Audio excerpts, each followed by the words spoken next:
সন্তান বড় হয়ে গেলে ভালোবাসা চুপচাপ দূরত্ব হয়ে যায়।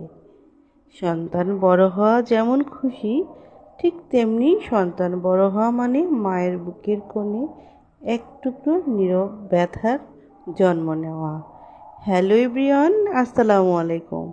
এই তো চলে আসলাম, এটা হলো গ্রিন লঞ্চে। তো এখানে আজকে আমার মেয়ে আমাকে গিফট দিচ্ছে। তো আমি রান্না পছন্দ করি, এই জন্য মেয়ে বলল যে আম্মু তোমাকে আজকে আমি ডিনার করাবো। এই তো চলে আসলাম। এটা হলো বিডি রোডে।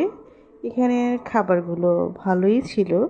যারা যারা এখানে থাকেন তো অবশ্যই খেয়েছেন, খাবারগুলো ভালো ছিল।